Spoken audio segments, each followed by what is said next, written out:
Hello friends, welcome to the coffee mug. ഞാൻ ലിഷ. ഇന്ന് നമുക്ക് വളരെ സിമ്പിൾ ആയിട്ടും അതുപോലെ തന്നെ വളരെ ടേസ്റ്റിയുമായി ഉരുളക്കിഴങ്ങ് മെഴുക്കുപുരട്ടി എങ്ങനെ ഉണ്ടാക്കുന്നതെന്ന് നോക്കാം. കഞ്ഞിയുടെയും ചോറിന്റെയും ഒക്കെ കൂടെ കഴിക്കാൻ പറ്റുന്ന വളരെ രുചികരമായിട്ടുള്ള ഒരു മെഴുക്കുപുരട്ടിയാണിത്. റെസിപ്പിയിലേക്ക് പോകുന്നതിന് മുൻപ് നിങ്ങൾ ഈ ചാനൽ സബ്സ്ക്രൈബ് ചെയ്തിട്ടില്ലെങ്കിൽ ഒന്ന് സബ്സ്ക്രൈബ് ചെയ്യണേ. അതുപോലെ നിങ്ങൾക്ക് ഈ വീഡിയോ ഇഷ്ടപ്പെടുകയാണെങ്കിൽ ലൈക്ക് ചെയ്തും നിങ്ങളുടെ ഫ്രണ്ട്സിനും ഫാമിലിക്കും ഷെയർ ചെയ്തും എന്നെ ഒന്ന് സപ്പോർട്ട് ചെയ്യാൻ മറക്കല്ലേ. അപ്പൊ നമുക്ക് റെസിപ്പിയിലേക്ക് പോകാം.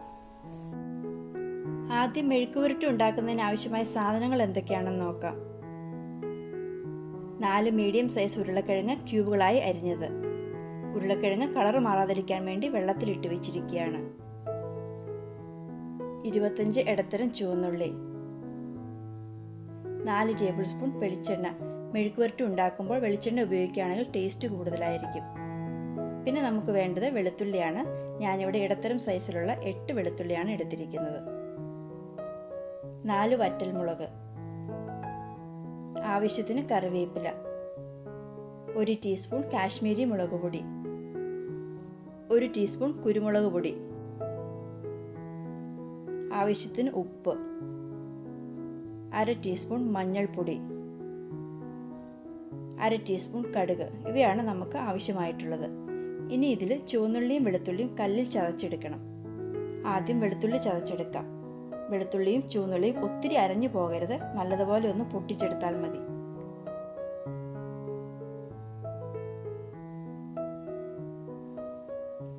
ഇത്രയും ചതഞ്ഞ് കിട്ടിയാൽ മതി കേട്ടോ. ഇതൊരു പ്ലേറ്റിലേക്ക് മാറ്റാം.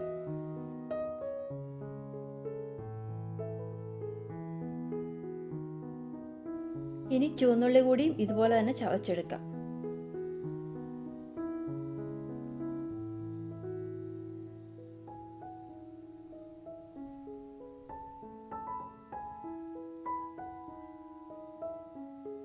ഇതും പ്ലേറ്റിലേക്ക് മാറ്റി വയ്ക്കാം.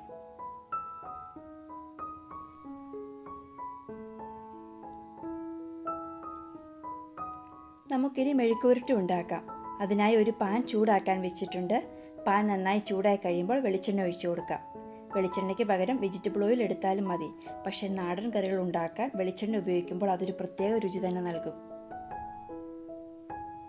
ഇനി എണ്ണയിലേക്ക് കടുക് ഇട്ട് കൊടുത്ത് പൊട്ടിച്ചെടുക്കാം.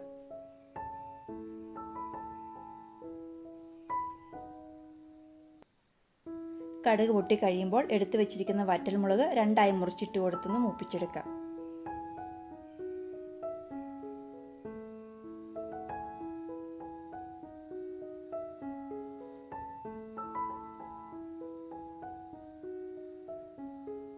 ഇതിലേക്ക് 2 തണ്ട് കറിവേപ്പില കൂടി ചേർത്തിളക്കാം.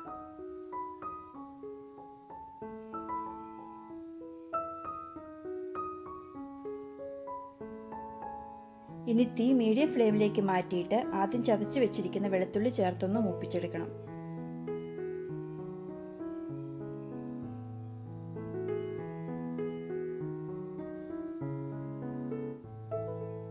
ഇപ്പോൾ വെളുത്തുള്ളി മൂത്ത് വന്നിട്ടുണ്ട്.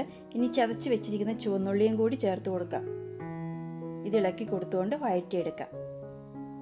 ഉള്ളിയുടെ കളർ ഒന്നും മാറേണ്ട ആവശ്യമില്ല, നന്നായി ഒന്ന് വാടി കിട്ടിയാൽ മതി.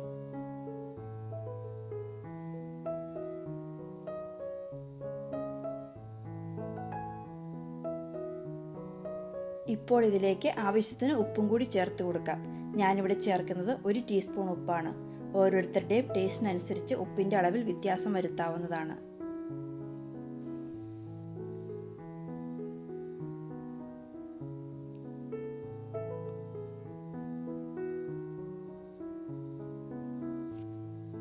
ഇപ്പോൾ ഉള്ളി നന്നായി വാടി കിട്ടിയിട്ടുണ്ട്.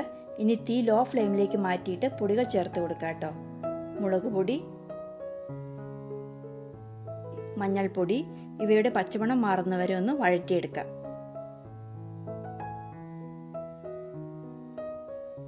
ഞാൻ ഇതുപോലുള്ള പല നാടൻ കറികളുടെയും വീഡിയോ ചെയ്തിട്ടുണ്ട്.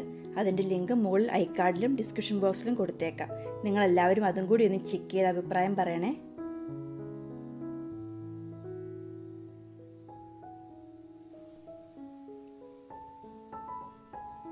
ഇപ്പോൾ പൊടികളുടെയൊക്കെ പച്ചമണം മാറി മെഴുക്കുപുരട്ടിക്കുള്ള മസാല റെഡിയായിട്ടുണ്ട്. ഇതിലേക്ക് ക്യൂബുകളായി അരിഞ്ഞു വെച്ചിരിക്കുന്ന ഉരുളക്കിഴങ്ങ് വെള്ളം മൊത്തം വാർത്ത് കളഞ്ഞതിന് ശേഷം ചേർത്ത് കൊടുക്കാം. തീ ഒന്ന് കൂട്ടി വെച്ചതിന് ശേഷം നന്നായി ഇളക്കി ചേർക്കണം.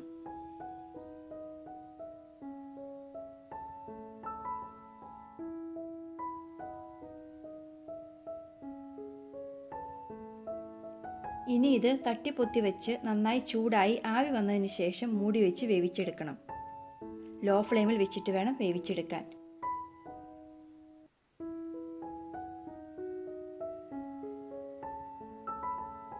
ഇടയ്ക്ക് മൂടി തുറന്ന് ഇളക്കി കൊടുക്കാൻ മറക്കല്ലേ, അല്ലെങ്കിൽ കരിഞ്ഞു പിടിക്കാൻ സാധ്യതയുണ്ട്.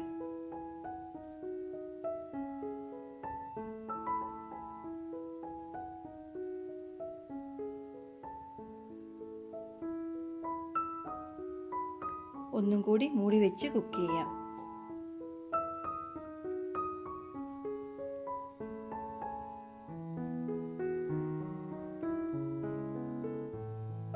ഇപ്പോൾ ഉരുളക്കിഴങ്ങ് പാകത്തിന് വെന്തിട്ടുണ്ടോ എന്ന് തവി വെച്ചൊന്ന് മുറിച്ച് നോക്കാട്ടോ. പാകത്തിന് വെന്തിട്ടുണ്ട്, ഒത്തിരി വെന്തുടഞ്ഞു പോകണ്ട. ഇനി ഇതിലേക്ക് കുരുമുളക് പൊടി ചേർത്ത് കൊടുക്കാം. എന്നിട്ട് നന്നായി ഇളക്കി ചേർക്കാം.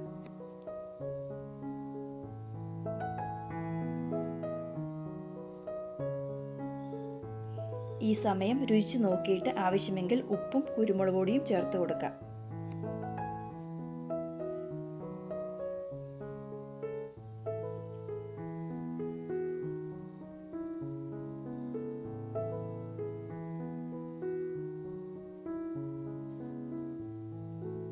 ഒരു 30 സെക്കൻഡും കൂടി മൂടി വെച്ച് ആവി കയറ്റിയെടുക്കണം.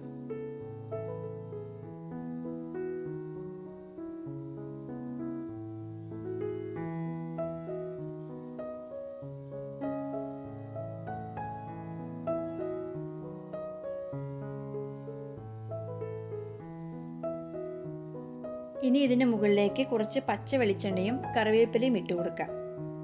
വെളിച്ചെണ്ണ ഒഴിക്കുമ്പോൾ ഒത്തിരി അങ്ങ് ഒഴിക്കേണ്ട, ഒരു 1/2 ടീസ്പൂണൊക്കെ ഒഴിച്ചാൽ മതി കേട്ടോ.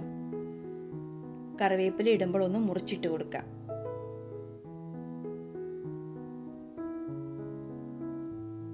തീ ഓഫ് ചെയ്ത് കുറച്ച് സമയം മൂടി വയ്ക്കാം. ഒരു 3-4 മിനിറ്റ് കഴിഞ്ഞ് ഒന്ന് ഇളക്കിയതിന് ശേഷം സെർവിങ് പ്ലേറ്റിലേക്ക് മാറ്റാം. പച്ച വെളിച്ചെണ്ണ ഒഴിച്ചിരിക്കുന്നത് കാരണം ഒരു പ്രത്യേക മണവും ടേസ്റ്റുമാണ് നമ്മുടെ ഈ മെഴുക്ക് പുരട്ടിക്ക് ഉള്ളത്. നിങ്ങളെല്ലാവരും ഇതൊന്ന് ഉണ്ടാക്കി നോക്കിയിട്ട് ഈ റെസിപ്പി ഇഷ്ടപ്പെട്ടെങ്കിൽ ലൈക്ക് ചെയ്യാനും കമൻറ്റ് ചെയ്യാനും നിങ്ങളുടെ ഫ്രണ്ട്സിനും ഫാമിലിക്കും ഷെയർ ചെയ്യാനും മറക്കല്ലേ. അപ്പോൾ നമുക്ക് മറ്റൊരു നല്ല റെസിപ്പിയുമായി വീണ്ടും കാണാം. Thank you.